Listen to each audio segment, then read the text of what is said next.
ছোটবেলায় আমরা বইয়ের পাতায় পড়ছিলাম থাকবো নাকে বদ্ধ গড়ে দেখবো এবার জগৎটাকে। তারপর দেখলেন জগৎটা কেমন। যখনই আপনি ইমিগ্রেশন শেষ করে ওয়েটিং রুমে বসে থাকবেন বিমানের অপেক্ষায়, ঠিক তখন থেকে আপনি বুঝতে পারবেন জগৎ কতটা কঠিন, কতটা নিষ্ঠুর। আপনি চাইলেও তখন আর সেই ইমিগ্রেশন থেকে পিছনে ফিরে যেতে পারবেন না। তখন থেকে আপনার জন্য বিমানের দরজা ব্যতীত বিমানবন্দরের সকল দরজা বন্ধ হয়ে যাবে। বুকের চাপা কষ্ট নিয়ে আপনাকে ছাড়তে হবে নিজের দেশ। আমার কাছে ইমিগ্রেশনের পরবর্তী সময় বিমানবন্দরের ভিতরে কাটাতে ভীষণ কষ্ট হয়। কেমন জানি এক কঠিন যন্ত্রণায় ছটফট করতে থাকি আমি, যা কাউকে বলে বোঝাতে পারবো না আমি। তারপর যখন বিমানে বসি, বিমানের পুরো রাস্তায় দু চোখ দিয়ে পানি পড়তে থাকে। কেন এত কষ্ট, কেনই বা এত মায়া। পুরো বিমানে কেউ কারোর সাথে কথা বলে না, সবার মোড অফ থাকে। মাঝে মাঝে যখন বিমানবালা খাবার নিয়ে আসে তখন অনেকে খেতে চায় না, সবাই চায় একটু নীরবে বসে থাকতে। তারপর যখন বিমান ল্যান্ড করে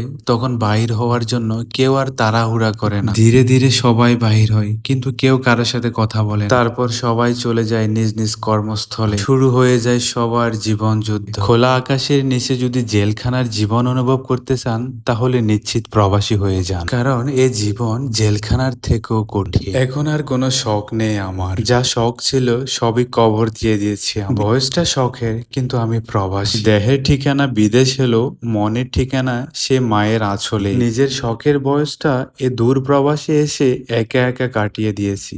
এর থেকে বড় কষ্ট আর কি হতে পারে।